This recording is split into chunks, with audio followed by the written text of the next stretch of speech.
Alhamdulillah, tamam.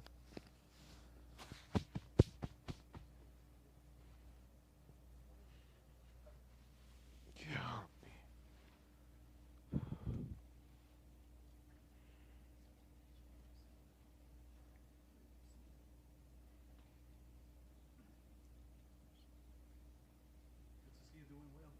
Alhamdulillah, jazakallah khair. It was rough. It was really, really rough, man. 4 days, I did not even leave my room. Well, I'll talk about it a little bit tonight. It's kind of silly.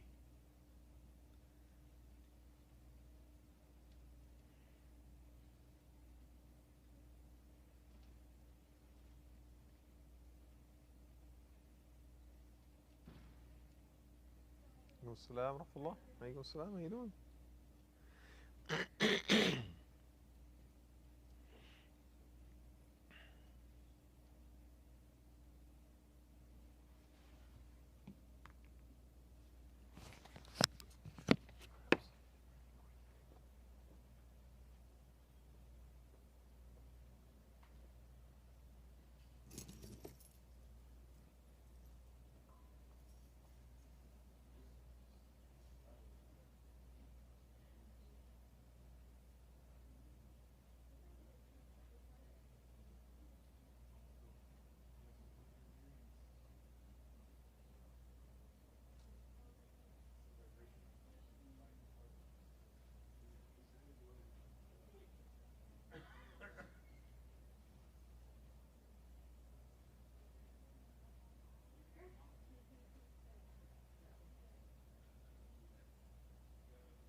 Assalamu alaikum warahmatullah. Inshallah, we will start in about a minute. So, you guys come to your seats. I would appreciate that.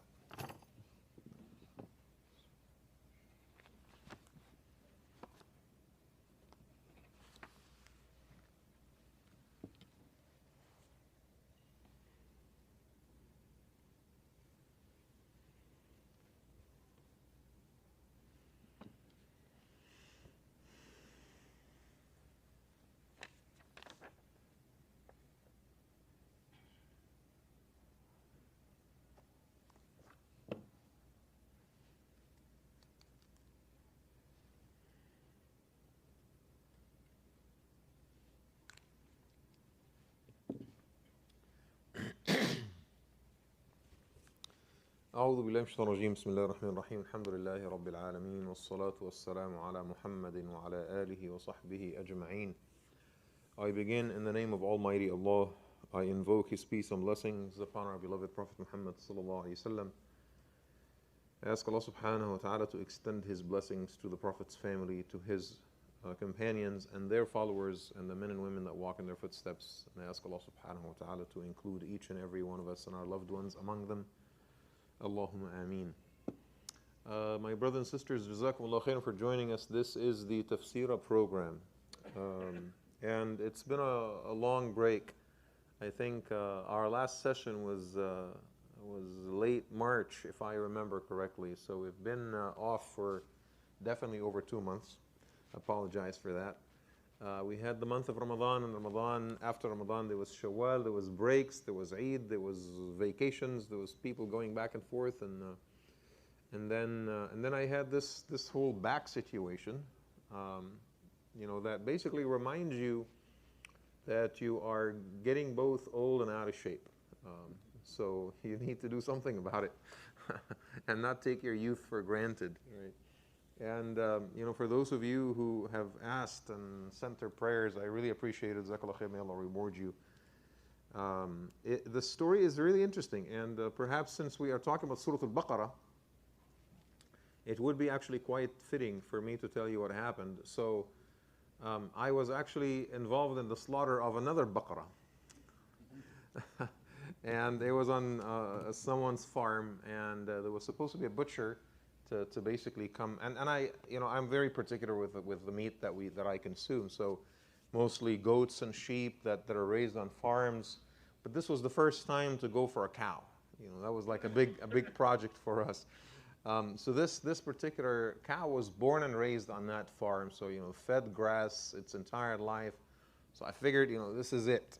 And so there was supposed to be a butcher to do. I cut animals, I clean up animals, all of it. But cow, that's a pretty big thing. I haven't done cows before.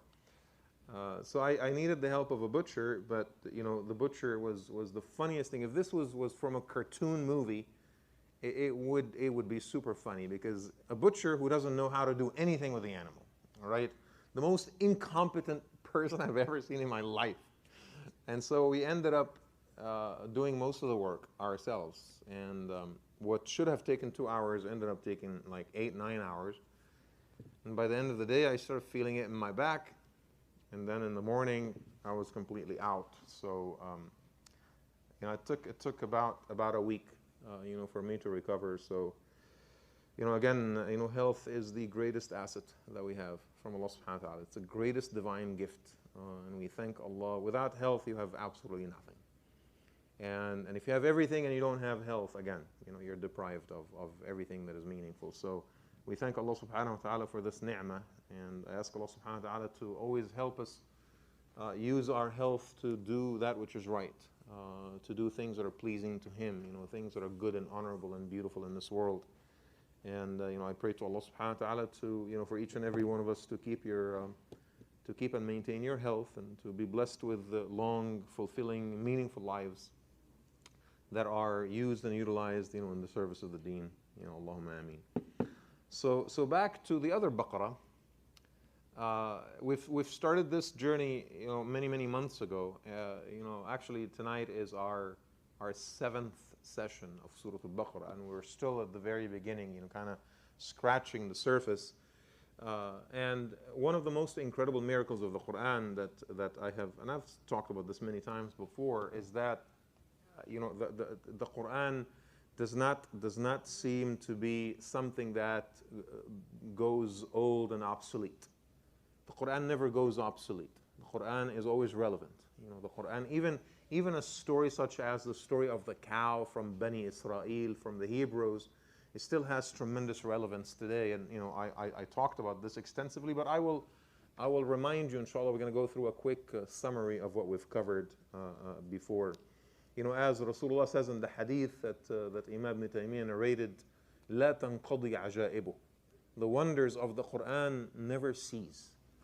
Every single ayah of the Quran is interpreted and reinterpreted, and more secrets and more things are discovered, about the Quran. Surah Al Baqarah, I said before that this is a surah that comes at the very beginning of Madani Quran, only preceded by one surah, which is Surah Al Mutaffifin, as we said before. And I said that Surah Al-Mutaffifin is actually the introduction to Madani Quran. And I said that if Surah Al-Mutaffifin is the introduction to Madani Quran, then Surah Al-Baqarah is basically chapter 1. And if the Madani period is the period in which the Muslims were basically tasked, they were given the responsibility to build a state, the responsibility to build a civilization from the ground up, then Surah Al-Baqarah has to tell us so much about the nature of that civilization, about the traits and qualities of that civilization, and about the theme and direction of that civilization. These are some of the things that we've covered together, over the last few months. And so this is the surah that was revealed against the backdrop of the Madani period all the way through year 9 after Hijrah. So every other surah in the Quran is usually revealed and that's it, right? It takes a certain period of time, weeks, maybe months sometimes. Once that surah ends, another surah comes. So most of the surahs in the Quran are revealed in series, okay? One after the other, with few exceptions here and there. And even those exceptions, it would be maybe one remaining ayah that is revealed a few months or maybe a year later. But Surah Al-Baqarah is the only surah in the Quran that is actually revealed over a period of 9 years, okay? Whereas, while most of it was revealed in the first couple of years of the Madani period, there are surahs ayat from Surah Al-Baqarah that came in year 3, 4, 5, 7, 9, and it continued to be revealed. And many of the scholars actually say that the last ayah from the Quran also comes from Surah Al-Baqarah. So this is going to be a significant surah. It's Surah Al-Ahkam, the surah that has all the injunctions and all the rulings and so on and so forth. And again, Surah Al-Baqarah opened the Madani Quran, which it's just another way of saying it opened up the personality building, the character building of the Islamic civilization, so to speak. Some of the things that I've discussed with you before, the virtues of Surah Al-Baqarah. It has its own fadl. Fadlu Surah Al-Baqarah, the virtues of Surah Al-Baqarah. This is something that we as Muslims are supposed to be aware of. In the hadith, Abu Hurairah narrates that the Prophet ﷺ says, لا تجعلوا بيوتكم كالقبور. Do not allow your houses to become like graveyards, right? إن الشيطان ينفر من البيت الذي تقرأ فيه سورة البقرة. For shaitan runs away from the homes in which Surah Al-Baqarah is being recited. So you want your home, your house to always be protected from the presence of shaitan. Make sure that Surah Al-Baqarah is, played in the background. And here's the thing, I personally don't like it when people play the Quran in the background of their home like it's some type of, soft music, okay? When the Quran is recited, we're supposed to do what? We're supposed to listen. We're supposed to listen, and we're supposed to listen attentively. Ansitu, Allah says in the Quran, right? We're supposed to listen attentively. And so, don't play the Quran in the background while you're busy having conversations and watching TV and talking to people. And so I think that's not appropriate. However, if there is idle time, let's say mother is working in the kitchen or father is doing some work in the garage, you're not talking, you're not distracted with other conversations, it's okay for the Quran to be recited in the background. It's just the adab that we are supposed to have. In the other hadith, the Prophet ﷺ taught us, يُؤْتَى بِالْقُرْآنِ وَأَهْلِهِ يَوْمَ الْقِيَامَةِ. The Quran and its people will come on the Day of Judgment. تَقْدُمُهُمْ سُورَتَيْ الْبَقَرَةِ وَآلِ عِمْرَانِ. Right? They will be led by Surah Al-Baqarah and Al Imran. What a beautiful metaphysical image, right? Like, how is it exactly that a surah from the Quran takes some physical shape and is now leading, the believers? That's the most incredible thing. Inshallah, we're gonna know the answer when we stand before Allah subhanahu wa ta'ala on the Day of Judgment. اقرأوا Surah Al-Baqarah. The Prophet says in the hadith, read Surah Al-Baqarah. فإن أخذها بركة. Reading from it brings blessings. وتركها حسرة. And abandoning it is something that you would basically regret, is a cause for regret. Also, this is the month of Dhul Qa'dah, and there's a huge event that took place in the month of Dhul Qa'dah, which is the Treaty of Hudaybiyah. So the Prophet ﷺ sees in his dream that he is performing Hajj. This is the year 7. So he sees after Hijrah. He sees in his dream that he's performing Hajj, and of course, he wants to be muqrin. In Hajj, if you do Umrah right before Hajj, so you get a chance to do both Umrah and Hajj. So the Prophet ﷺ wanted to perform both Umrah, and Umrah would be followed by Hajj. And of course, he was stopped by the people of Quraysh, and they prevented him, and they basically asked him to go back. A fight was about to ensue. Both parties came to the table, and they drafted up what historically came to be known as the Treaty of Hudaybiyah. But prior to actually signing the treaty, rumors spread that Uthman ibn Affan, who was the Prophet's emissary to the Meccans, was assassinated. So the Muslims basically prepared for battle. Even though they were in a state of ihram, they only had light swords, right, just for protection. They did not carry, heavy arms with them, but they had to decide to basically prepare for battle. And as the Prophet ﷺ invited them to come and sit by the tree where the pledges were given, he actually started calling upon them, Ya Ahla Surat Al Baqarah, O people of Surat Al Baqarah, people who lived by the boundaries of Surat Al Baqarah, who recited it, who memorized it, I want you to come, right? That was the Prophet's appeal, to the people to the Muslims, all 1,500 of them at the time. And this is how he started gathering them. Ya Ashaba Surat Al Baqarah, Ya Ahla Surat Al Baqarah. So there's a lot of fadl for this beautiful surah. A lot of favors. And I know it's the longest surah in the Quran. Most people are not going to be able to memorize it, right? But we at least can read Surah Al Baqarah on a regular basis. Make sure that Surah Al Baqarah is playing at home. Surah Al Baqarah is playing in the car. One of the things I think that people do, by way of distraction, this is just part of our dopamine addiction as modern people, is that we always want our minds to be distracted with things. So if you're not watching YouTube videos, you're in the car, you're listening to some podcast or audiobook or whatever. This is just another way of keeping your mind distracted. This is just another way to to keep your dopamine pump, your dopamine machine production functional. I think that sometimes we need to really just pause. Just pause all the distractions, including distractions that masquerade as education. Because sometimes that's the trick. Your mind tells you, oh, this is just learning. I'm not listening to songs. I'm listening to a podcast. Once in a while, maybe. But that becomes an addiction, right? You can't even literally, you can't be in your car without listening to a podcast, without listening to a lecture. All these overachievers who just have to be learning. I can't waste any time. Why? Because we don't want to experience stillness anymore. We always want some noise to keep us distracted. And shaitan loves that.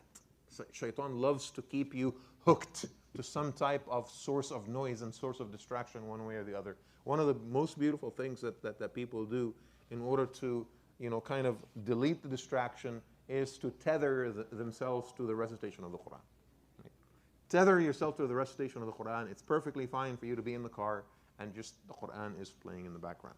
Now, if Surah Al Baqarah is the surah that was revealed at the very beginning of the Madani period, and if the Madani period is designed to basically help the Muslims set the stage for building a lasting civilization, a civilization that will basically be experienced not just by the men and women that lived at that time, a civilization that would be lived for thousands and thousands of years to come, then, as I said, Surah Al Baqarah has to have played a huge role into defining the character of that civilization. And weeks and weeks ago we said that the theme of Surah Al Baqarah, and this is the way that I do tafsir. Okay, I always study the surah and I study it very well. And this is the Tafseerah program. So we study tafsir in conjunction with the seerah, right? So we study both. We study the life of the Prophet ﷺ and the events that were happening and so forth. At the same time, we study the Quran and commentary on the Quran itself. So again, putting all those things together, I ascertained personally that, and a lot of scholars have reached that same conclusion, that the theme of Surah Al Baqarah is Imaratul Ard. Imaratul Ard. What is imaratul ard? Is to basically cause the earth to thrive. Is cause the earth to thrive. And that is primarily the purpose of the Muslim nation. It primarily is the purpose of the burgeoning Muslim state that was being put together at the time. Continues to be the purpose of this ummah to this day. هو الذي أخرجكم من الأرض واستعمركم فيها. Allah says in the Quran. He's the one that brought you out of this earth, and He's the one that established you in order for you to cause the earth to thrive. So Surah Al Baqarah speaks to our particular purpose as individual, and the pivot, as I said before, of this surah is the ayah. Allah subhanahu wa ta'ala says to the angels, إِنِّي جَاعِلٌ فِي الْأَرْضِ خَلِيفَةً.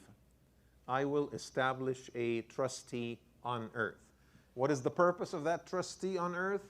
Imaratul ard is to basically cause this earth to thrive.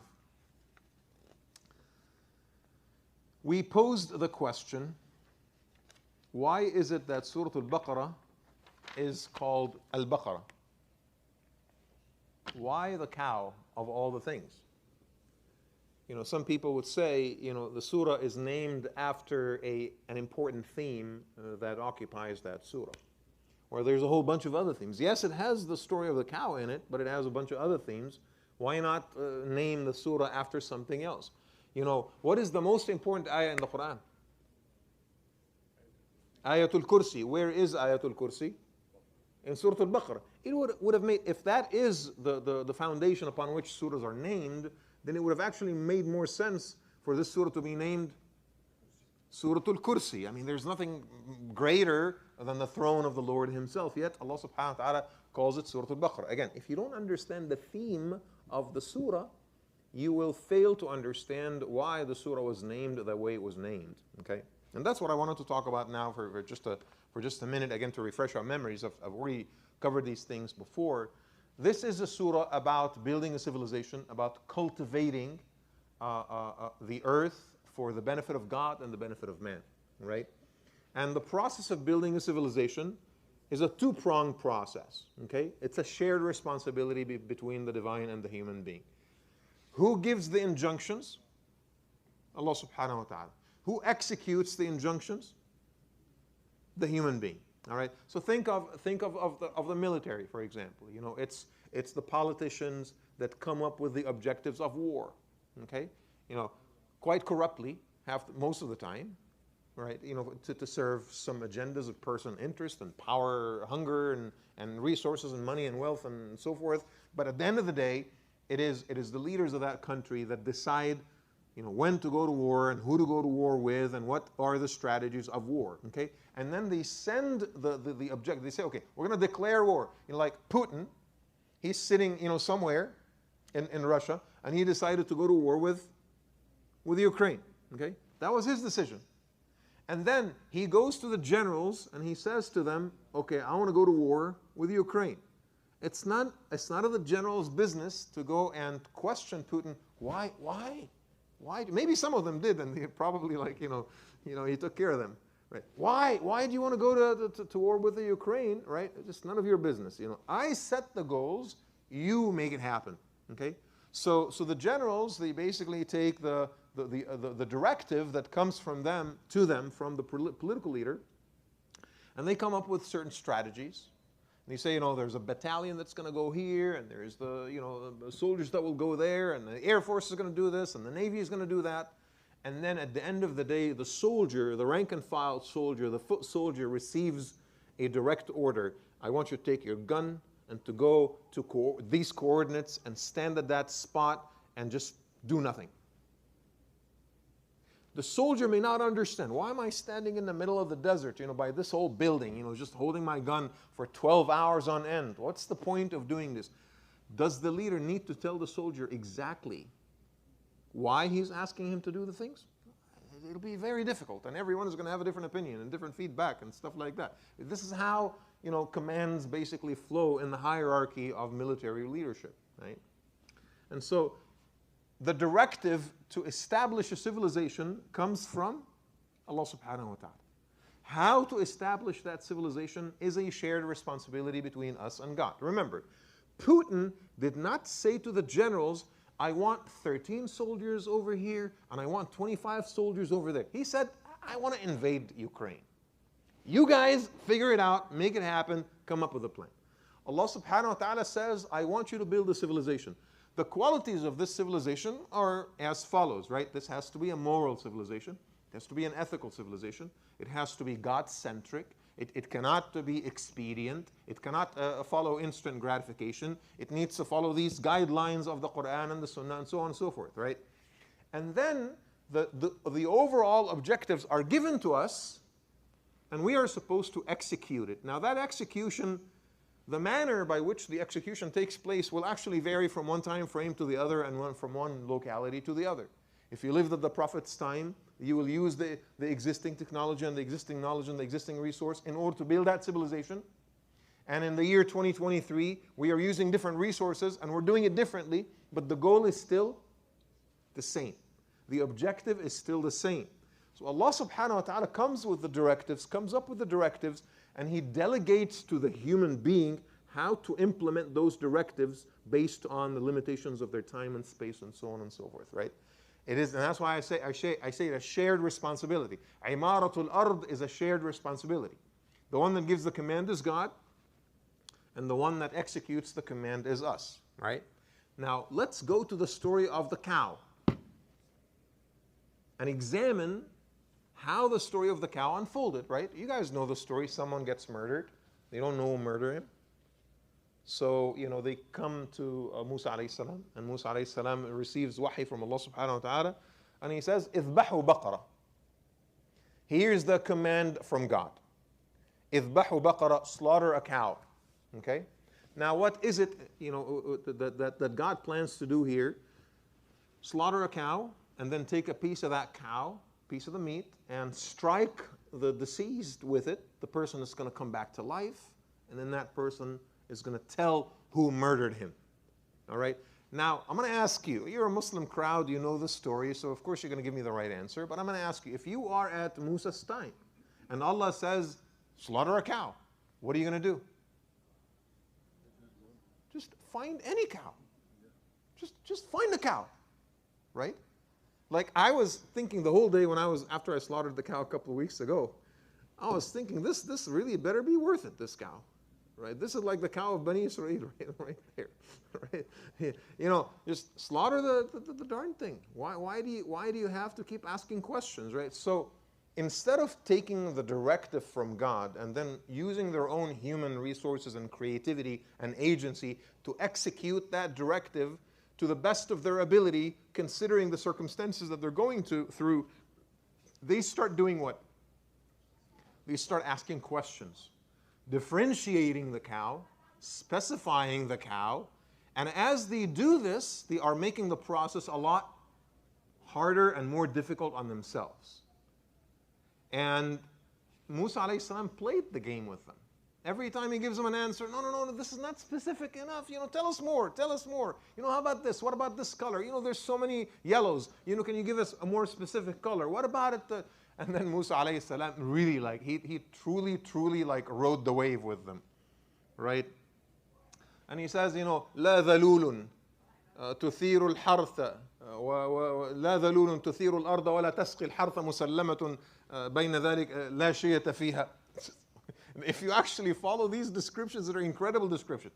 This is a cow that is wild. When was the last time you've seen a wild cow, right? La dhalul was never humiliated by the service of man, right? Tuthiru al-arda, it was never asked to basically plow the earth. Wala tasqi al-harth, and was never asked to water the fields. Musallamatun, flawless, perfect. La shiyata fiha, not even a blemish in its color. Have you ever seen a cow like this? This is like the Botox cow, right? This is the plastic surgery cow. There's no such thing. Right? If you genetically engineer a cow according to certain specifications, it would not be so perfect. Yet they found the cow like this, and they actually took them a long time, and then they ended up paying this guy, 10 times the weight of the cow in gold. And they purchased it. Again, When you make things hard and difficult on yourself, things will become difficult on you, right?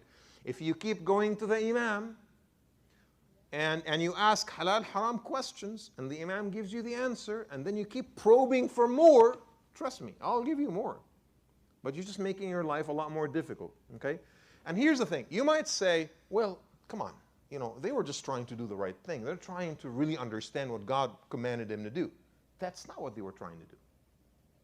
They were trying to relegate responsibility completely to the divine, right? This is like the generals telling Putin, you tell us exactly with full detail what we need to do. Come on. You know, I didn't hire you to become you know, rank and file soldiers. I hired you to be strategists. You're my generals. You know, you're not my corporals. You're my generals. You're supposed to come up with the plan. Allah subhanahu wa ta'ala wants to give us the directive and He wants us to execute it. Of course, that directive has its own personality, has its own quality, right? But Allah subhanahu wa ta'ala wants us to. If we are gathered together to build a civilization of Islam, we get the directives from Allah subhanahu wa ta'ala and then we use our own human agency and creativity within the boundaries that God gave us in order to build what He wanted us to build. As we keep asking questions and as we keep probing and as we keep differentiating, what we're doing essentially is not trying to learn exactly what God wants, but rather we're trying to put the responsibility. You know that it's haram, but you keep coming to the imam asking for a fatwa. Why? It's not because you want to do the right thing. You want to put the responsibility on me. The imam said this. Well, in your heart you know it's wrong. Well, I do, but I don't care. The imam said it's halal. I'll do it, right? You know that attitude that is extremely, extremely common? So Allah subhanahu wa ta'ala chooses Al Baqarah because the cow becomes the symbol for this habit of thought. It becomes a symbol for people who don't want to cultivate and develop their own morality, to do the right thing on their own, rather people that continue to act like babies. They continue to act like dependent babies. Instead of carrying that moral spirit and changing the world with it, they still have to keep asking questions, detailed questions, layered questions, every single step of the way. So this is why, at least one perspective as to why Allah subhanahu wa ta'ala chose this particular animal to be symbolic of this very important time period, right? You know, the Muslims in Medina are supposed to build a civilization. Build it. You don't need to go back and ask questions about every single step. When you've decided and it looks halal, then ask Allah for help. Okay? Don't keep going back to the religious leadership and ask about things that, you know, appear to be halal and you've done your own research. You know, al-halalu bayyin wal-haramu bayyin. Halal is clear and haram is clear. And between them there's a gray area. Avoid the gray area. What are you coming to us for? Right? You know the answers. Okay? Sorry. Yes, yes, yes.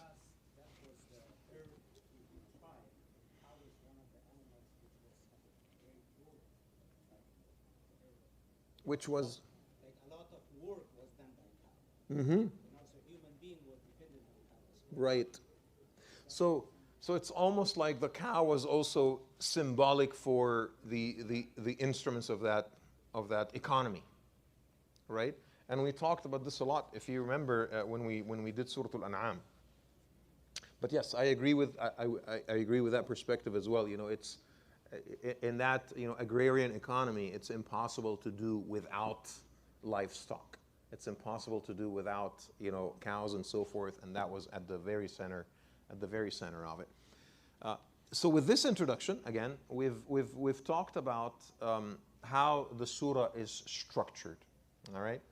And, you know, Qurtubi has a huge contribution here, and I share that with you. Also, Sayyid Qutb in في ظلال القرآن has a huge contribution. They helped us understand the overall structure of Surah Al Baqarah. And I said that Surah Al Baqarah is composed of multiple segments, right?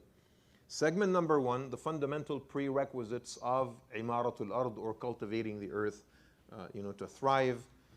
Ayat 1 through 5, we've seen that they covered basically faith in general. So actually 1 to 30 covered faith, because faith is a prerequisite of building a God-centric civilization.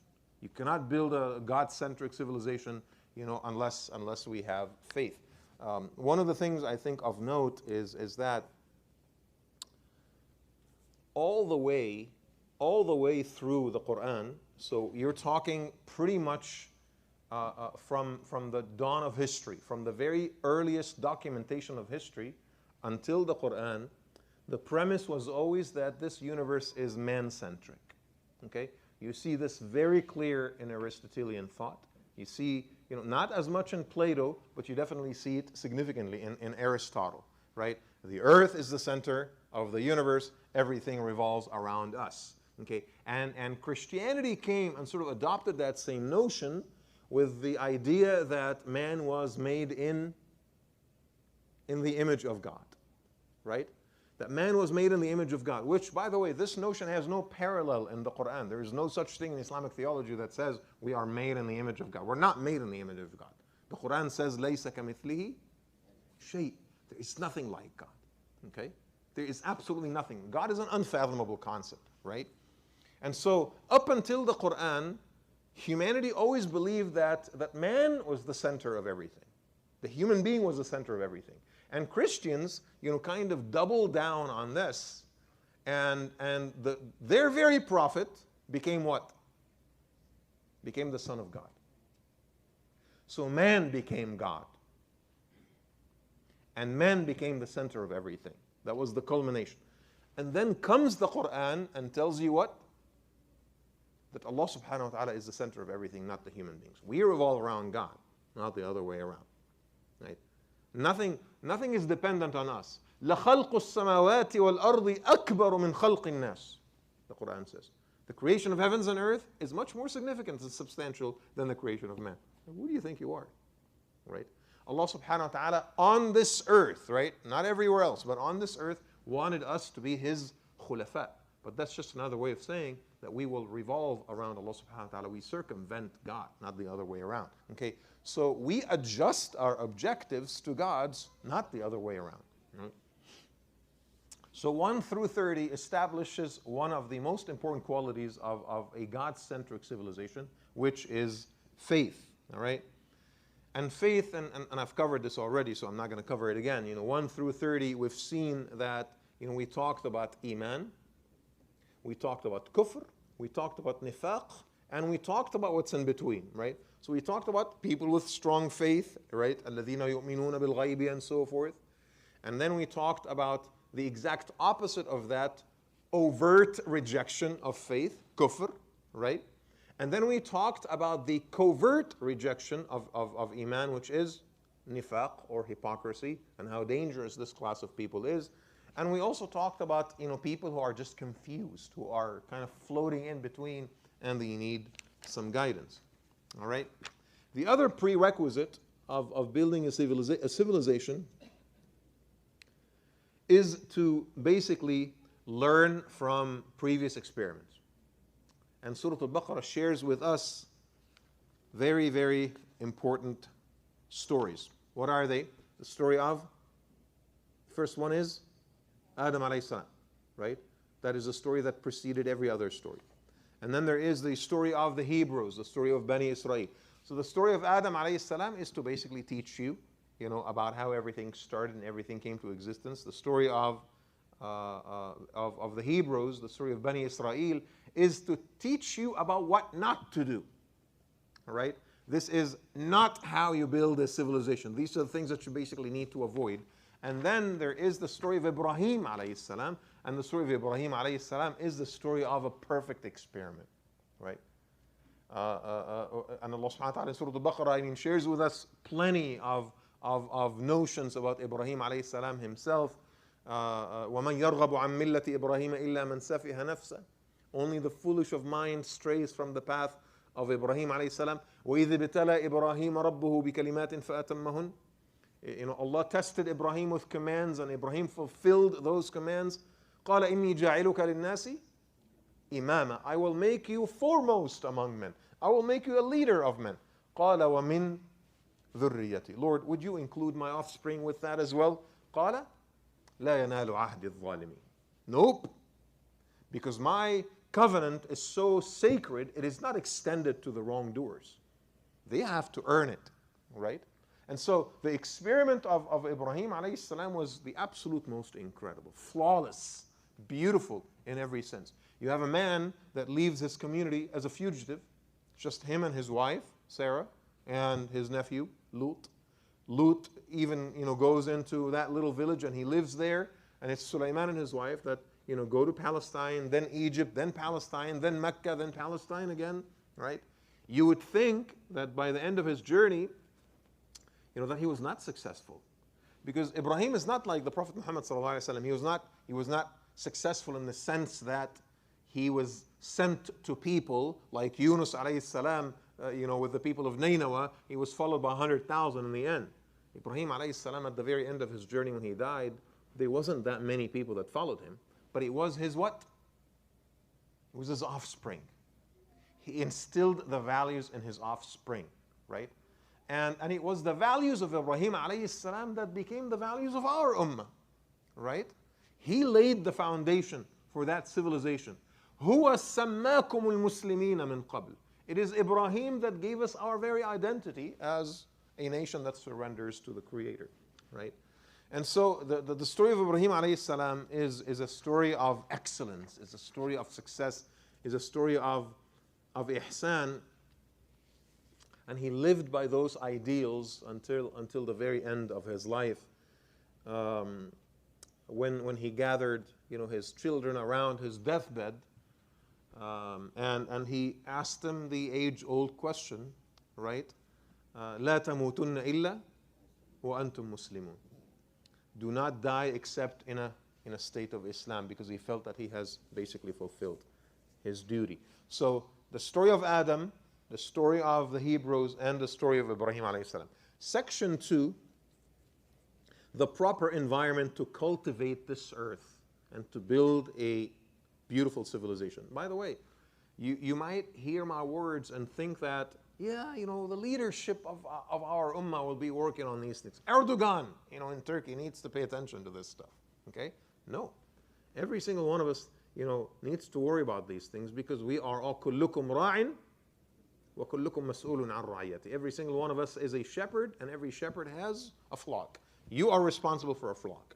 Even if it's just, your spouse and your kids, okay? Even if it's just your nuclear family, you are responsible for a flock, and you need to take care of it, and you need to implement the lessons in this incredible surah, right? So in section 2, what are the prerequisites of, not the prerequisites, the proper environment rather, the proper environment in order to cultivate the earth for Allah subhanahu wa ta'ala and cause it to thrive? Number 1, clarity of vision. And we've seen this 142 to 162. All this discussion on Qibla, right, is meant to establish some type of clarity of vision. Where are we turning our faces? To which direction are we turning our faces, both literally and figuratively? 165 to 207, moral habits. Remember, we talked about this a lot. And 3, causing the earth to thrive requires peaceful conditions, and we've seen this in 208 to 242, ودخول في السلم كافة, and all the discussion on the rules of engagement and the regulation of conflict and so on and so forth, right? And number 4, it requires a lot of tenacity. People who are weak-minded, people who are not resilient, cannot build civilizations. And the incredible story that is mentioned in that particular context is that of Talut and Jalut, the famed story of David and Goliath. Section 3, the foundations of Imaratul Ard, the foundations of cultivating this earth to thrive. And I said intellect and wealth, al-fikr wal-mal, right? And there's a lot of manifestations here. Ayatul Kursi, gives you the metaphysics of God. Freedom of choice, la ikraha fi din. Rationality, the story of Ibrahim when he asks Allah subhanahu wa ta'ala to show him how, to bring back the dead. Accepting what's beyond our perception, the story of Al-Uzair alayhi salam. Wealth or mal, يا أيها الذين آمنوا أنفقوا من طيبات ما كسبتم. I mean, you cannot build a civilization unless you are ready to churn out the financial costs. وما أنفقتم من نفقة all of those conversations. يَا أَيُّهَا الَّذِينَ آمَنُوا إِذَا تَدَايَنْتُمْ بِدَيْنٍ, ayatul dayn, the ayah about debts, the longest ayah in the Quran is in that section as well, the regulation of wealth, because without intellect and wealth, you cannot build a civilization for Allah subhanahu wa ta'ala. And the last section, cultivating the earth and causing it to thrive, is a massive undertaking that requires the help of Allah subhanahu wa ta'ala. Don't forget that you still need God's help in order for you to achieve that. And that is when the section, لا يكلف الله نفسا إلا وسعها. I know what I asked you to do, and I know it's a great undertaking, but I know that I have not given you a task that is beyond your means and beyond your abilities, right? And if you feel weak, you can always come back and turn to me, and I will always be there for you, and I will answer your prayers.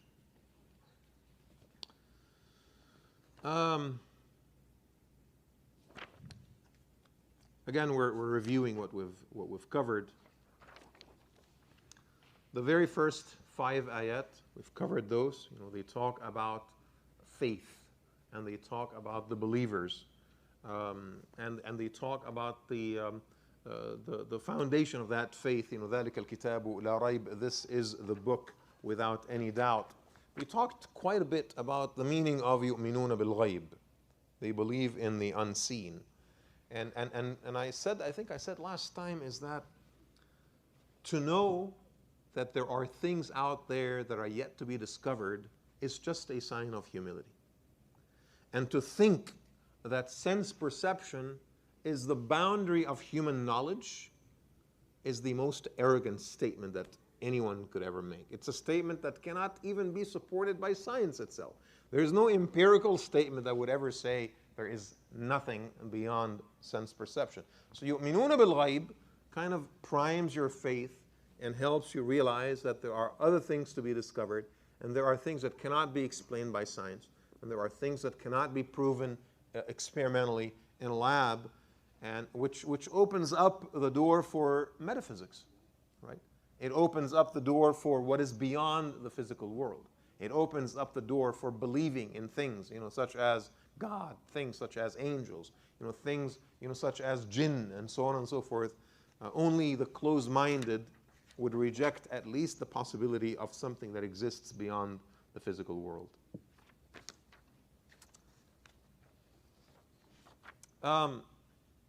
So one of the statements I made, progressive materialists want us to regress in all aspects of knowledge and imprison ourselves in the limitations of sense perception.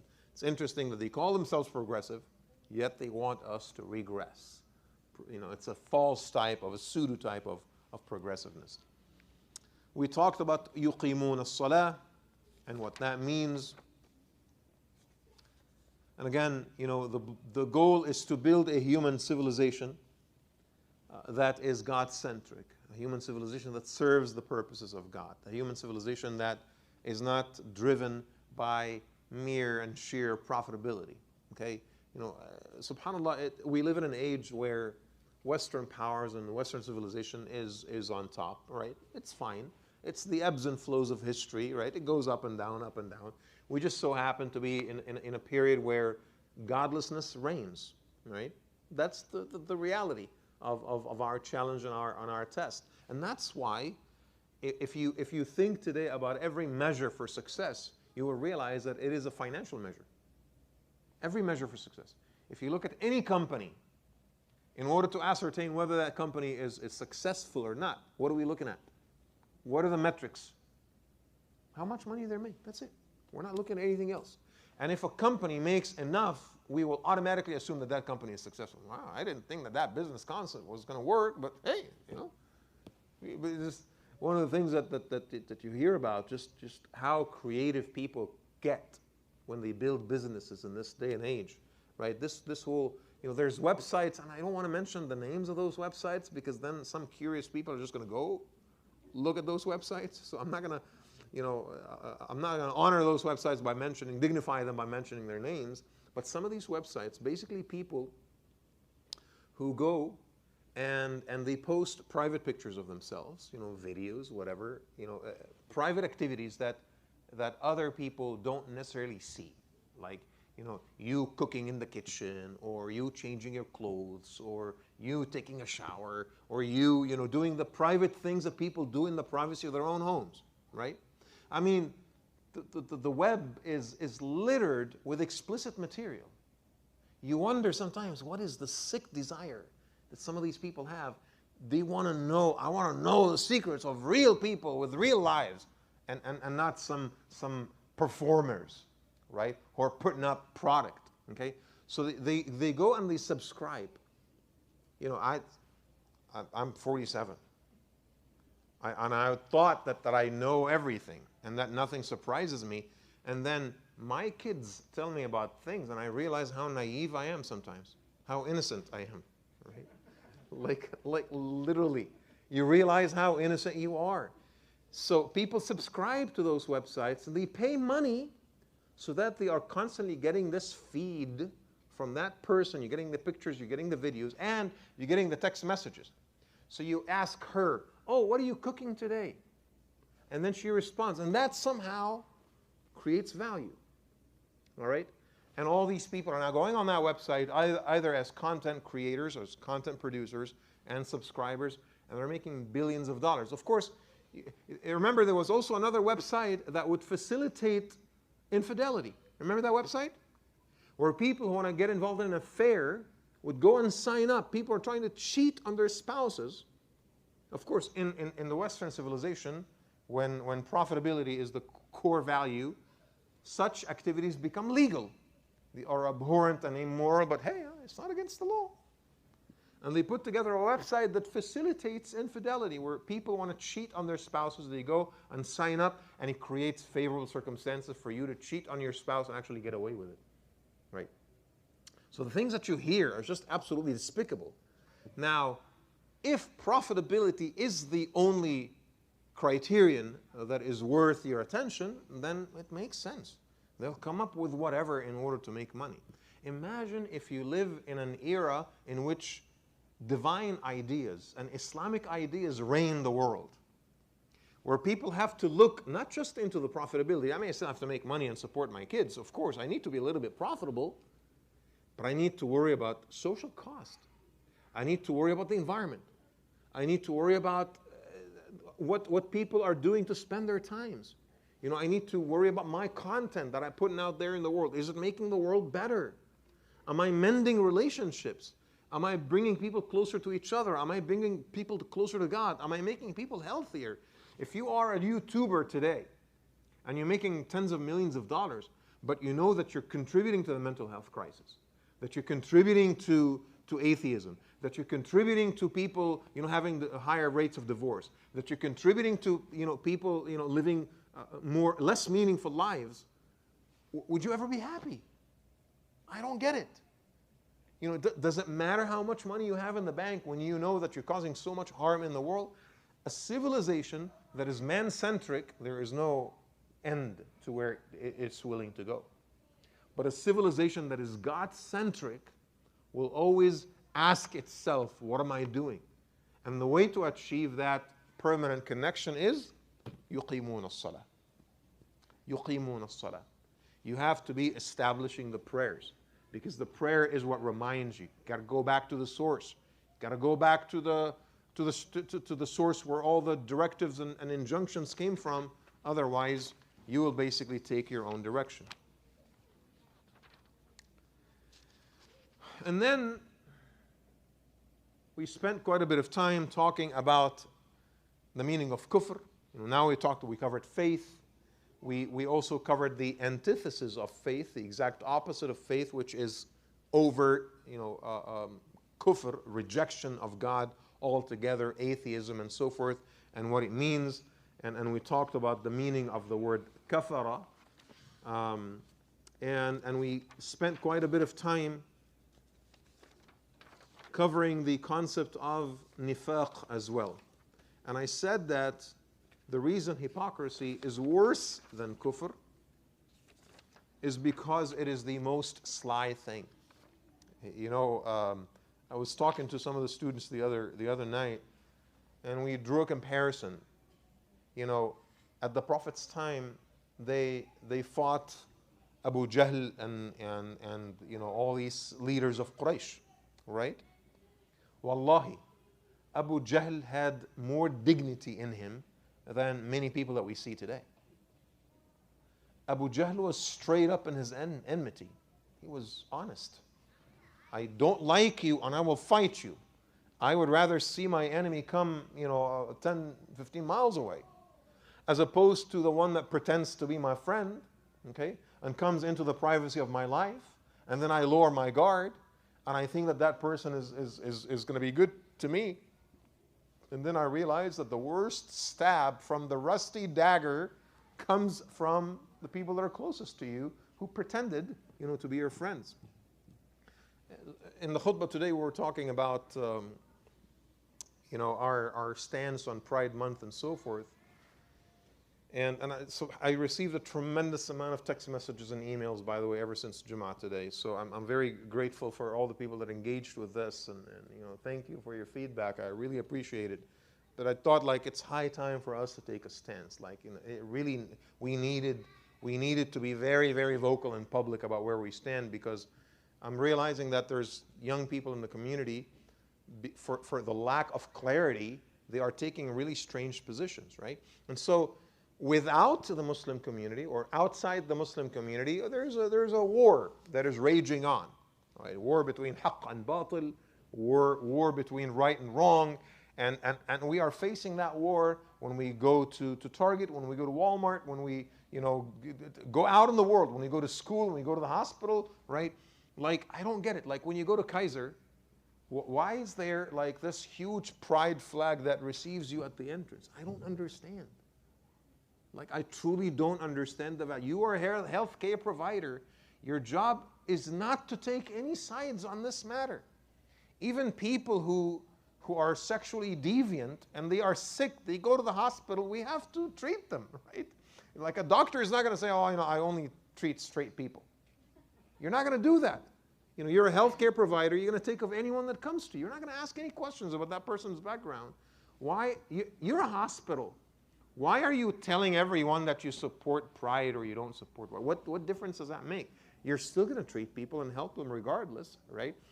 And so you go out there in the world and you get exposed to those things, and then, you know, it sort of like puts you on notice, and it puts you on edge.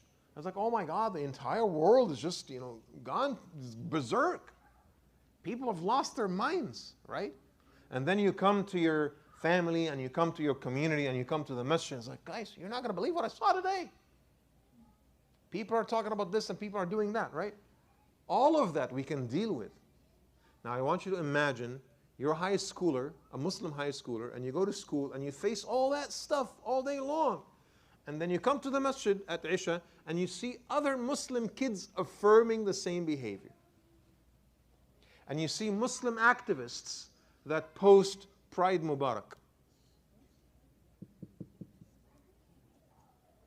Then the battle becomes coming from without and coming from within, right? That's very, very scary.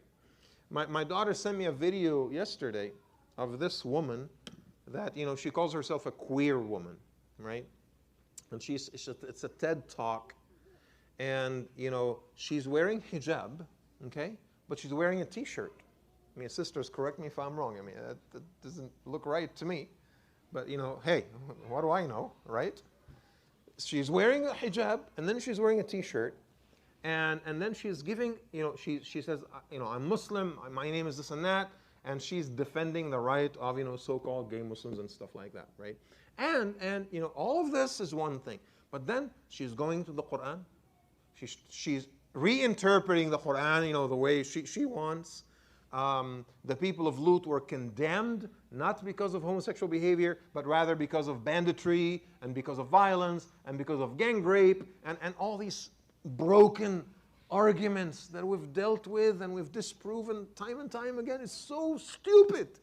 Okay? But then I noticed something. I noticed that every single Islamic word that she used was very heavily accented.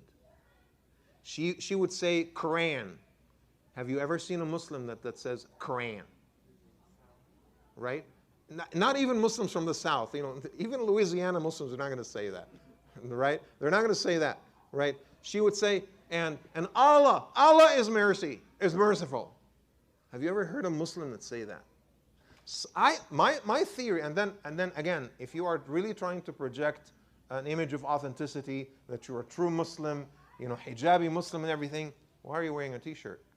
I think the person that helped her, do her makeup before the TED Talk failed to tell her that you actually need to be fully covered. T-shirt is not enough. My theory is that there's a lot of people like this. They pretend to be Muslim in order to undermine us from within, in order to give us the impression that, oh, even Muslims are saying the same stuff. They're not practicing Muslims. They are not connected to the community. They have no knowledge whatsoever. They just call themselves Muslims in order to undermine us, right? Nifaq, hypocrisy, is a lot worse than kufr. It's a lot more dangerous than kufr. I respect the kafir, but I have zero respect for the hypocrites, because they have no respect for themselves. If you have an ounce of respect for yourself, come forward and be upfront about who you actually are, right? And so we have to always be on the lookout for acts of hypocrisy, because you can't build a moral civilization with these termites eating at your foundations, right? Obviously without turning it into a witch hunt either, all right?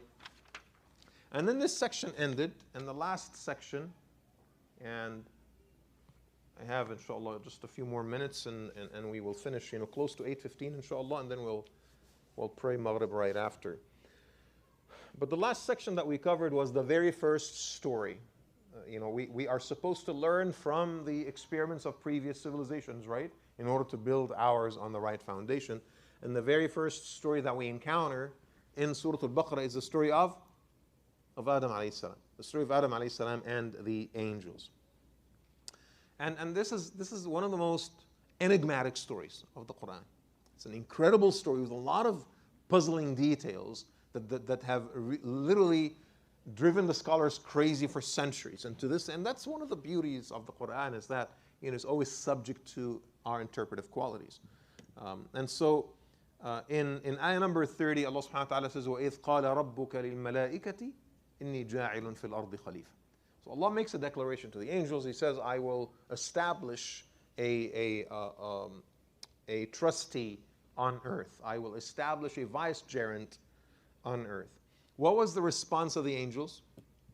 They said, أَتَجْعَلُ فِيهَا مَنْ يُفْسِدُ فِيهَا وَيَسْفِكُ الدِّمَاءَ. Lord, you would establish on this earth someone that would spread mischief and spill blood? Okay? Most of the scholars say that the angels were not trying to correct God. They were not angry. They were not upset. They were not disappointed. They were just concerned about one thing. And what is that?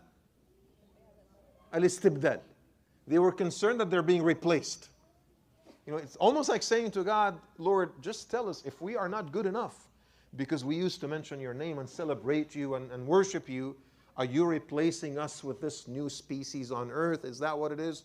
And if so, please, let us know, because we're very worried right now. So they were concerned for themselves for the most part, and not, with God's choice, essentially. Why does Allah subhanahu wa ta'ala say inni ja'ilun instead of saying inni khaliqun? Ja'il is establish or appoint. Khaliq is create. Okay? And when he says ja'il, it's almost giving off the impression that he's establishing a species that is already there. And so the scholars had all kinds of commentary on this, and they basically said that it is one of few things, right? It's either that the angels assumed that every species with free will would use that free will to commit acts of evil, in which case, they would spill blood and so forth. So they were asking about that, because again, you and I would have to wonder, why is it that the angels are making that assumption about us, right? Adam had not done anything. Just poor guy who just came into the picture. Why are you assuming that Adam would spill blood, or that his offspring would spill blood? So some of the scholars said that maybe the angels assumed that because Adam had free will, they didn't have it, but Adam had it, that they would ultimately use that free will to do acts of evil, in which case they would spill blood. Other scholars said that there was another species with free will that lived on earth, and the angels assumed that human beings would act the same way, right? And that species was basically jinn. And then, another group of scholars basically said that, and I refer you to, Dr. Abdul Sabur Shaheen, who actually copies from Ibn al-Qayyim. Dr. Abdul Sabur Shaheen passed away, he's a great Egyptian scholar, legal scholar, passed away, I think, about 15, 20 years ago. He has an incredible book that is called Abi Adam, My Father Adam. A copy of this book is available, actually PDF online if you want to look it up. And he copies from a lot of less known opinions of Ibn al-Qayyim that basically suggested that Adam was not necessarily the very first human being, but rather the first human being to be appointed by God. And that he was given something that other Homo sapiens at his time did not have. I have not covered that section at length yet, so inshallah this is what I plan to cover next time. I will get into these details, if we had time, if Allah subhanahu wa ta'ala gave us life and we're able to come back here, right? But 31, Allah subhanahu wa ta'ala not justifies, he further explains to the angels, وَعَلَّمَ آدَمَ الْأَسْمَاءَ كُلَّهَا, right? He taught Adam the names of all things. And again, the scholars had very interesting theories about what it is that God taught Adam, okay? Some of them said that the names of all things are the languages. That he taught Adam languages.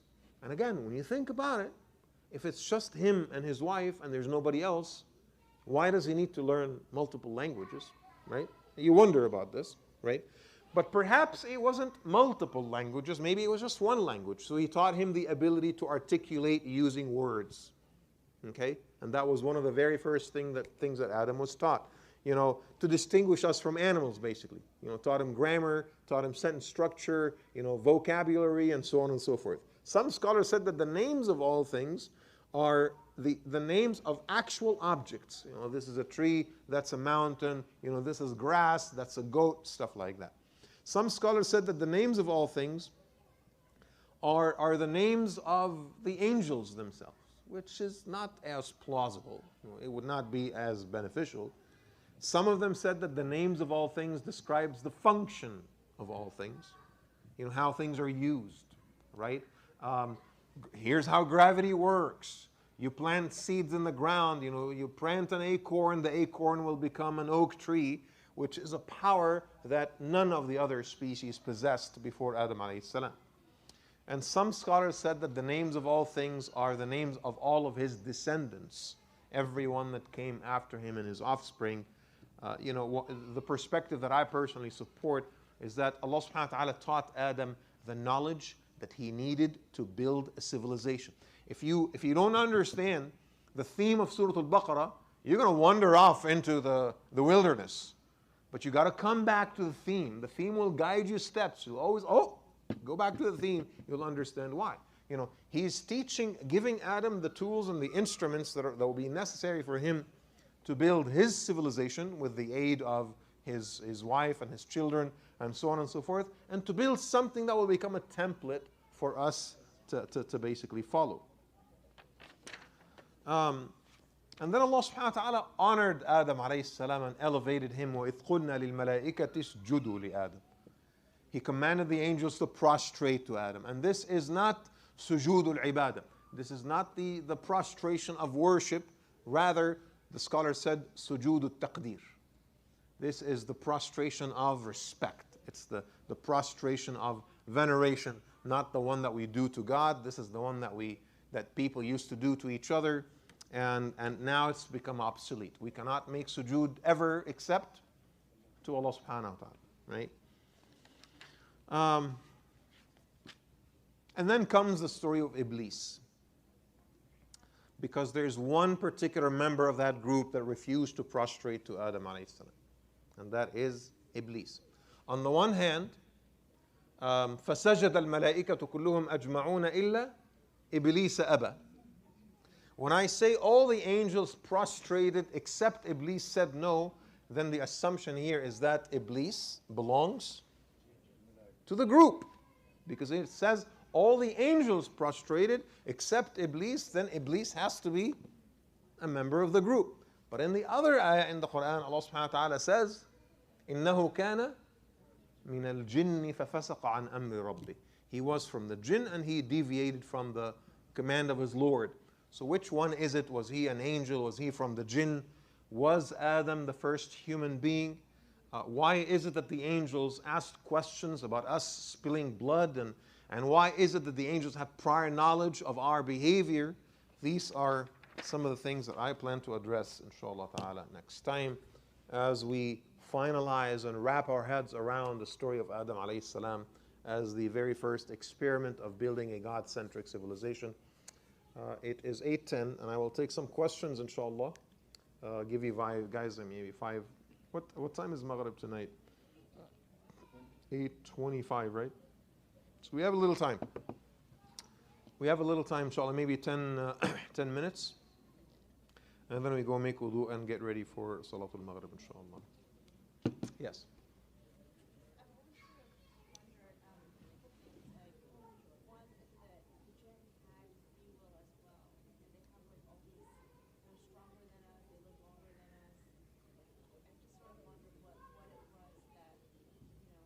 Very good.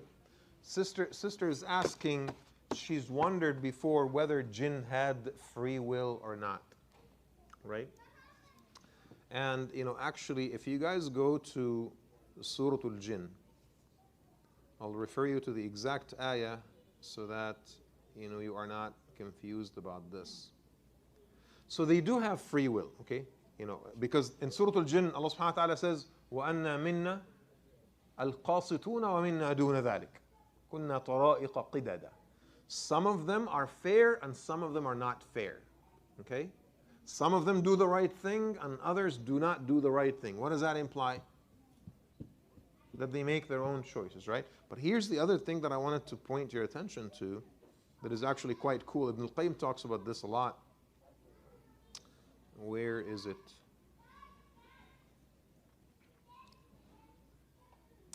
In ayah number 4, Allah subhanahu wa ta'ala says, وَأَنَّهُ كَانَ يَقُولُ سَفِيهُنَا عَلَى اللَّهِ شَطَطًا. The foolish among us used to make claims, unreasonable claims about God. And then the next ayah, Allah subhanahu wa ta'ala says, وَأَنَّا ظَنَنَّا أَن لَن تَقُولَ الْإِنسُ وَالْجِنُّ عَلَى اللَّهِ كَذِبًا. We thought that neither the humans nor the jinn would ever make claims that are not true about God. Ibn al-Qayyim says they have free will, but on average they are actually less smart than us. They're not as intelligent as us, but they have free will. They're just, I don't want to say a bad word about all of the jinn because I might get in trouble myself. So, they're just, some of them are good, some of them are bad, but they're not as smart as we are. They're not as intelligent as we are, but they definitely have free will. Yes? Mm-hmm.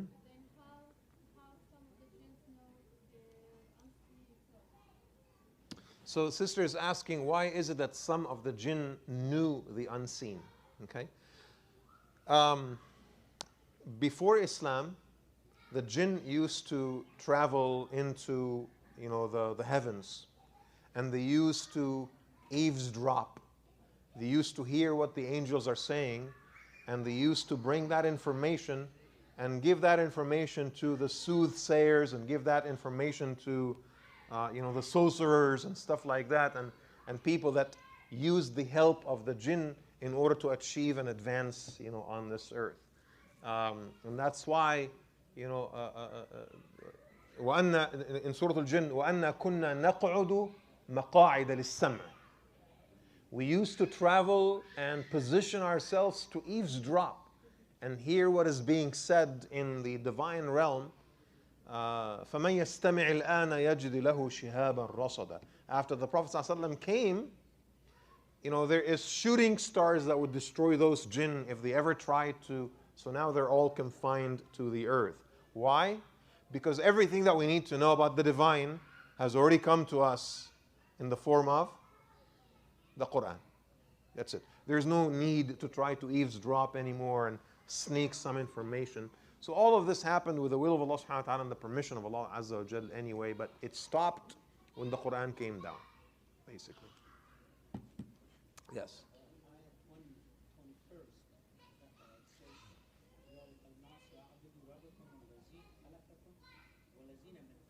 Yes. يا أيها الناس اعبدوا ربكم والذين الذي خلقكم والذين من قبلكم. O people, worship God who created you and created those before you. Right? This is actually one of the ayat that Dr. Shaheen uses. Yes. He uses that ayah and a multitude of other ayat in the Quran that I will share with you inshallah ta'ala next time, in order to show that it is very possible that while Adam alayhi salam was the very first human being to be endowed with knowledge, to be endowed with free will, to be endowed with al-asma', that he was not the very first Homo sapien. According to some scholars on this opinion is going to shock many of you, and you're going to be slightly offended. But I will share it with you in addition to other opinions as well. And I don't need to tell you where I personally stand, just so that. What's the Arabic word for pagans? I'm sorry? What's the Arabic word for pagan? Pagan. For pagan? Yeah. Which ayah are you referring to? 23. And the meaning is, and if you, Arab, pagan, Jews, and Christians. Oh boy. Pagans is not Arabic. Yeah, hold on. 23 you said?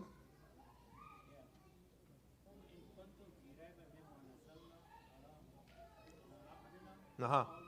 فأتوا بسورة من مثله. On the meaning it says, and if you, bracket, Arab, pagans, Jews, and Christians. Yeah. Yeah, that's not in the ayah. Yeah, it's not, but it says. It's not in the ayah. This is just the interpretation of the one that did the English translation.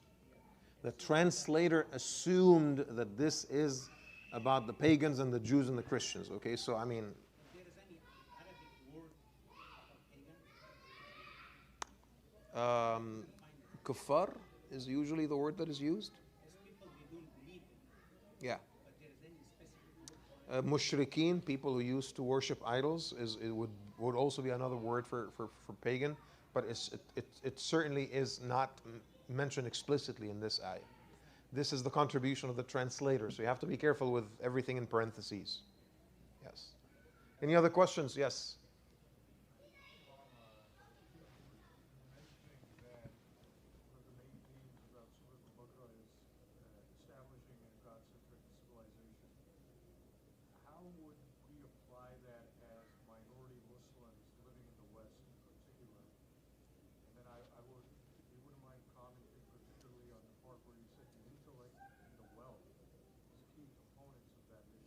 Mm-hmm. And so, and I'm sure it's not establishing a khilafah or overthrowing the state here to make it a Sharia law, the things that obviously. Trying to get me to say things, man.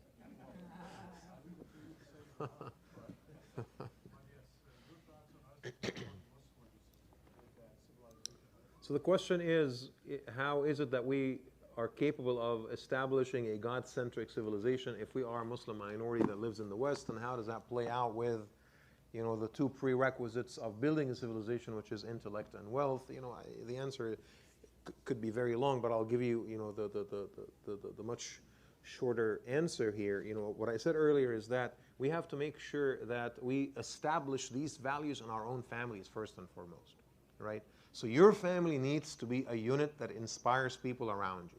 Your family needs to be a unit that stands out in the crowd, that stands out in your neighborhood, right? You are following these values. People need to look at your kids and see that your kids are different than everyone else's kids because of what they are taught at home, right? They need to see that your business dealings, that your demeanor, that your character, that everything that you do, you don't just randomly post on social media, you don't engage in profane behavior, you don't use foul language, you don't go drink and club and do the things that other people in this society do. So at the family level, you're standing out. You're a God-centric family, right? But here's the thing.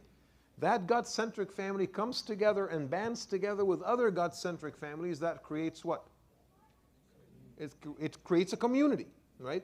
Let's say that the Muslim community in this part of the world, the Muslim community in this part of the world examines the ailments and the illnesses and the pathologies of the society around them, and then we start providing solutions. And so, this is where wealth and intellect come in and play a huge role, right? If we are not able to provide philosophically sound responses to some of the mundane tropes that we hear every single day, about God or about sexuality or about whatever, right, then we're not making any contribution. We're not helping people establish that, godly or God-centric, community or society. And so it is one thing to say, Islam says that the consumption of substance is haram. Okay, you and I will abide by that. But the value of this statement will go 1,000 times further if you're able to find a philosophically sound argument to support that argument. You know what? Don't worry about what the Quran says. I will tell you, scientifically speaking and logically speaking, these are the consequences of intoxication. Here's the statistics, here's the argument, this is the logic, this is the rationality. And, by the way, that's also what the Quran says. If we can somehow develop this system of ideas that helps people realize that they are engaged in self-harm, then I think we have done the greatest service both to Islam and both to the society around you. Otherwise, you are not living that God-centric life. And so the Amish, for example, or other communities, they go and they hide in burrows somewhere. We cannot afford to do that because we are the ummah that is supposed to change the world. Right? Yes. I'm sorry. Tarbiyah is an example of God-centric society. Tarbiyah as an institution is laying the foundation for God-centric society. You would hope. I mean, You would definitely hope. An example of institution, and there are so many other Islamic centers, masajid across the United States and so on. I mean, this is one way we can create God-centric society Jazakallah khair. while living as a minority. Yes. Yes. Brother? So I don't think, answering, addressing his statement and talking about the subject that he just spoke about, one of the things I think we're conflicted with is that our own leadership within our own ummah, when you look at Saudi Arabia, their policies, their stances in the world, the way they're conducting their personal affairs and allowing certain things to happen in Saudi Arabia, like not having a job anymore, you can walk in public with a girlfriend, you can do all these things in Saudi Arabia, even celebrate Halloween. I think that here in the United States, we're actually the ummah that's in power because we do have the wealth, we do have the intellect, and I think it's our responsibility to speak to power, especially when the power that's on hand is misleading our own ummah. I believe that the problem within our own ummah is not even what the outside world is doing, it's what we're doing from within. And my question to you, Imam Aziz, as a leader in our community, do you not think that it's our responsibility also as Muslims to speak to this power that is causing us more harm than even the outside world is by their own policies and the example they're setting in the world? Agreed. No, I couldn't agree with you more. And I feel sometimes that the only reason that prevents Muslims in the West from speaking up very, very aggressively against the Saudis is that they just want to do Umrah once in a while.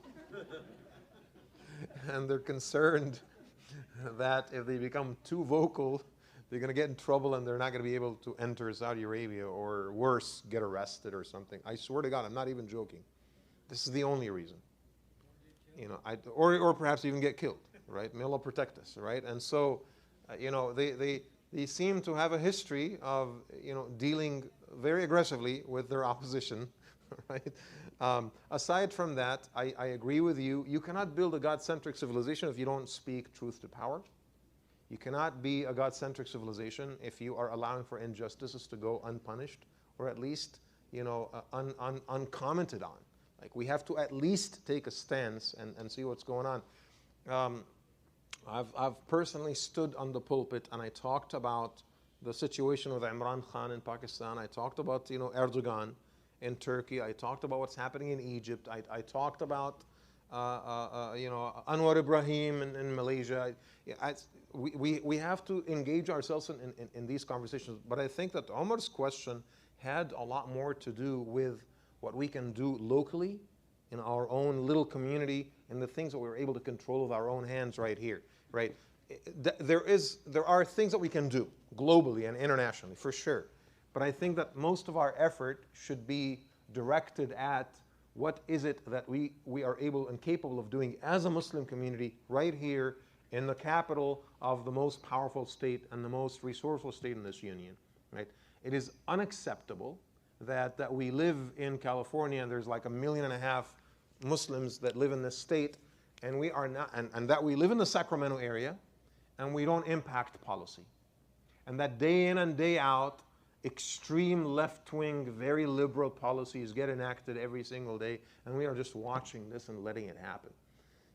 I agree with you that we need to say something about MBS, but I think we also need to do something about our own local community right here. And I think it's high time that we start translating, some of these teachings and some of these ideas into policy and perhaps even into legislation at some point. Yes? Well, just to pick up on that point, I think you're right. Langton was talking about us as a Muslim community here in the United States, because speaking about Saudi Arabia or any other part of the world is much more difficult.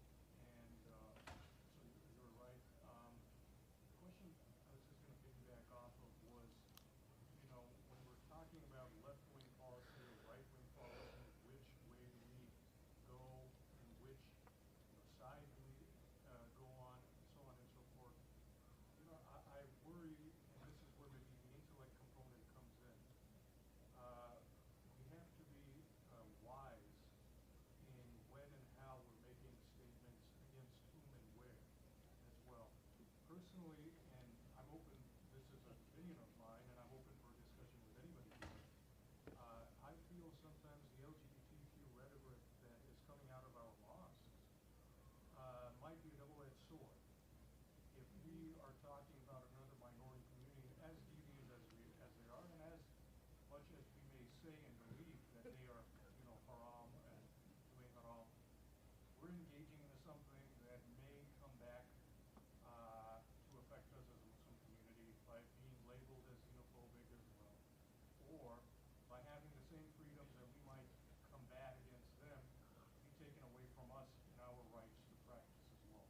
Now, this is thinking very broadly, not specific and abstractly, but I do worry that this is where the wisdom and the intellect of the Muslim community can be sharpened, that I think we have much bigger issues than just the LGBTQ rhetoric.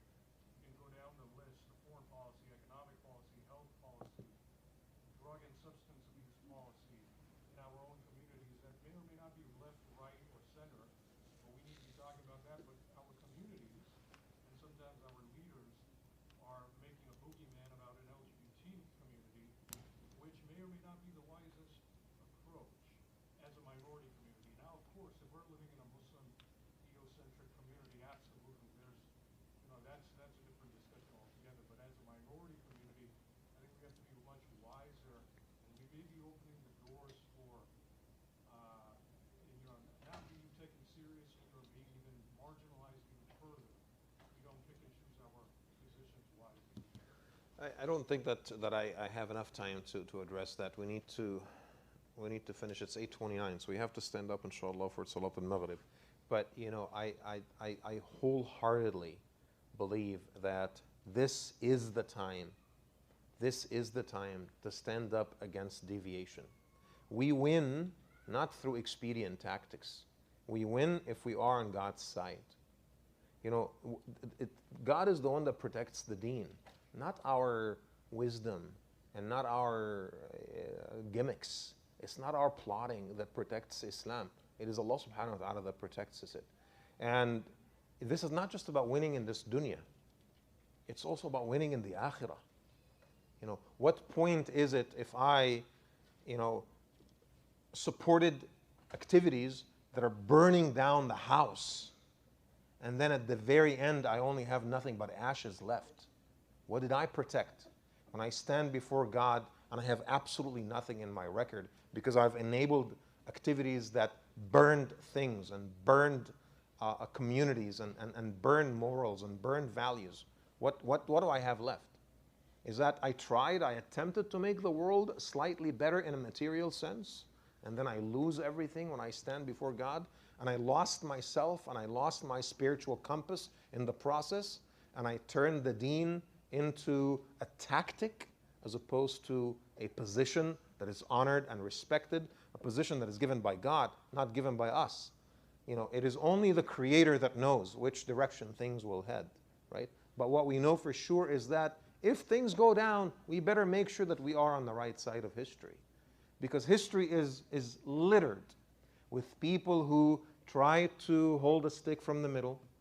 It's littered with people who, let's be wiser. Let's not go veer into one extreme or the other. Trust me, history only remembers people who have taken a stance. History only respects people who know who they are and they defend their values with everything they've got. Okay? And people will only respect you if they know exactly where you stand. If you teeter-totter, he's just another one of those. He doesn't have enough respect for himself to at least be honest about where they stand.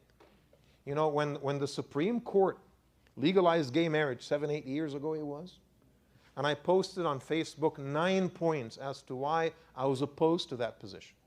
I received more emails of respect and support from the gay community than people in our own community. At least we know where you stand and you're articulating it with respect. We appreciate that.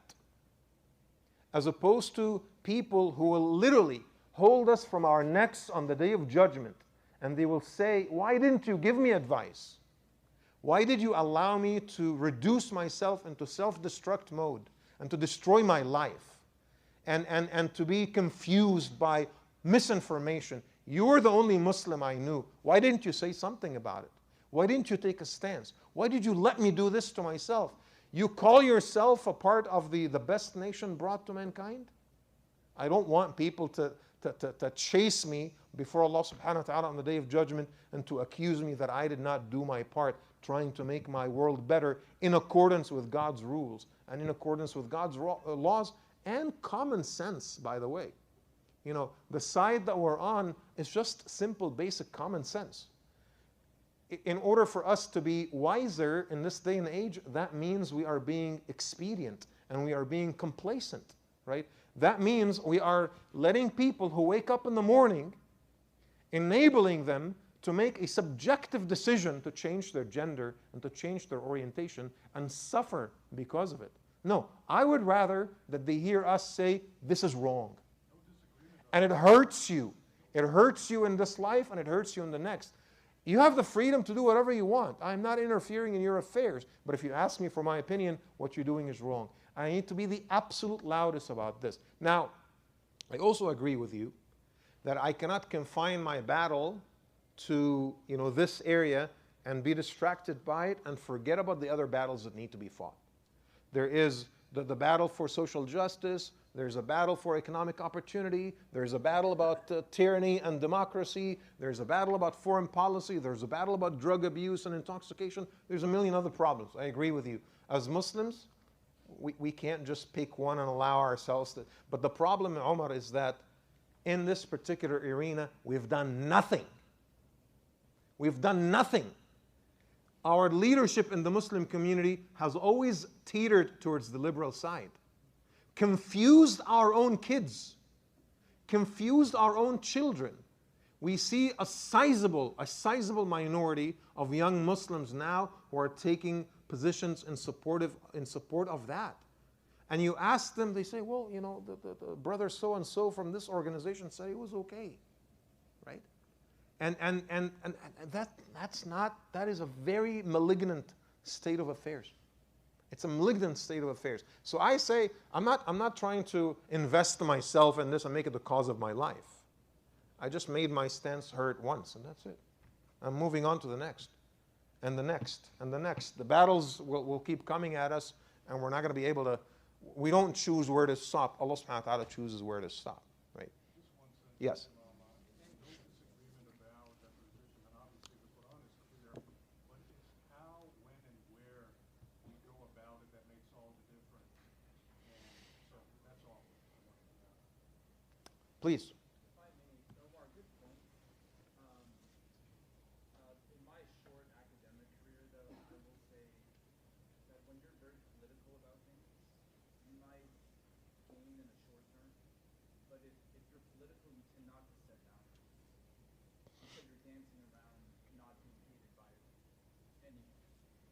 And so you end up losing in the long term, is what I think. So one thing, totally what Imam Ali was saying, which is, if you say yes to everything, you stand for nothing, right? So you won't get anywhere if you, and this is my opinion, but I understand what you're saying. But, yeah. No, Brother Omar, I don't think he's trying to say that we should, change our positions. He's just saying let's be selective of when and where we issue those statements and to whom when do we keep it to ourselves and when do we share it with the world. I'm just saying, like, we've been keeping it to ourselves for long enough. And I think that has caused us some harm and has caused society around us a lot of harm. So maybe it's time for us to at least make ourselves, Muslims, I know where Muslims stand when it comes. I know where Mormons stand. I know where conservative Jews stand. We know where the Jehovah's Witnesses stand. They need to know at least where we stand. That's not too much to ask, right? It doesn't mean that we're going to burn alliances. It doesn't mean that we're going to lose friends, maybe some, right? But it means that at least we're going to earn people's respect in the long term. And most importantly, earn respect for ourselves. I need to be able to respect myself when I take the teachings of my deen and I'm sharing it with the world, if those teachings make sense. And I'm going to take one more comment from Amira and then probably have to stop you guys. You're getting all excited. This is Surat Al Baqarah, remember? Yes. So I know they both were talking about this from a political point of view, but I feel like we may need to also talk about this from the point of like we as a Muslim community, how do we look at this, this question or this topic away from the Quran. Mm-hmm. And the reason why I'm saying that is that I actually, before they even asked the question, I wanted to comment on something that you mentioned regarding the female queer. Personally, I feel that, putting her under the category of the hypocrite is maybe something that I wouldn't necessarily agree with. Sure. I would agree with you that there is some kind of misconception, misguided understanding, but giving her and not recognizing. You don't know who I'm talking about, so at least I'll get away with this one. And not recognizing her, her willingness or her wanting to belong to a community, a spiritual community, regardless of her misguided ideas. So I wouldn't do that. I would avoid doing that in the first place.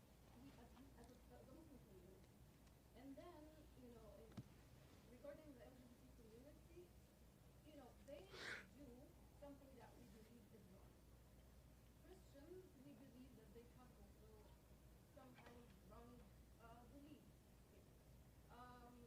People who engage in haram relationships, we also believe that, but we do not keep, we say our stance and we make it clear, but in terms of, relationships and interactions and politics and alliances and things like that, we recognize their right to exist and,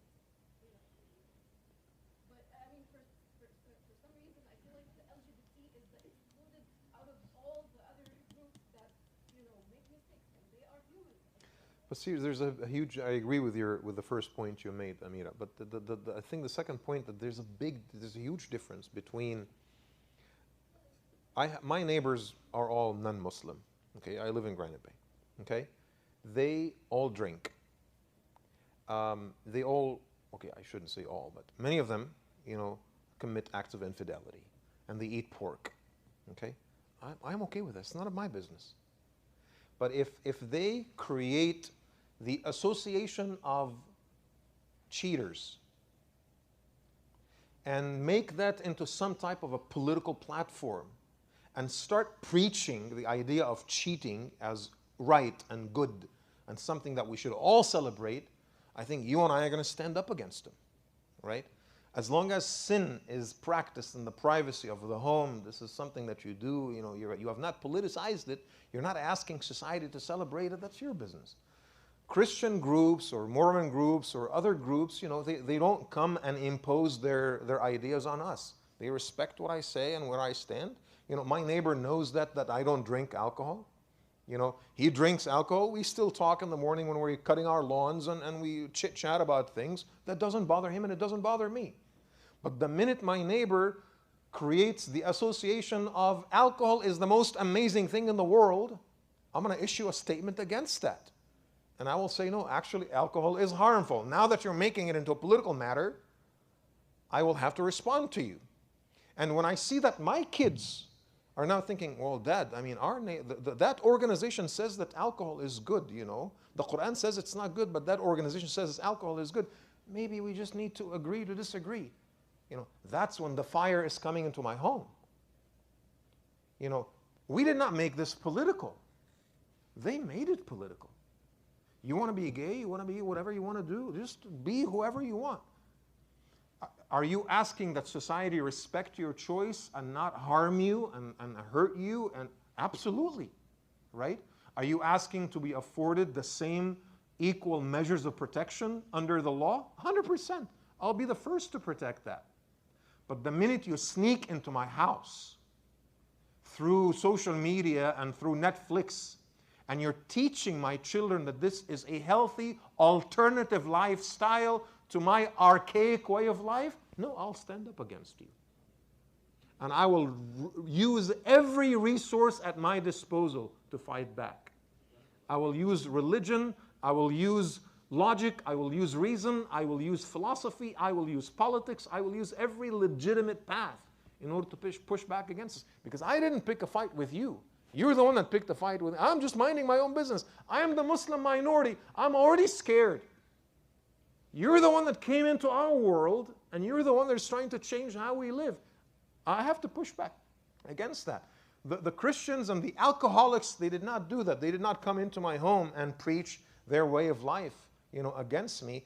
Once you've made it political, it has become political. And that's when we have to push back and press back, with our absolute power and might.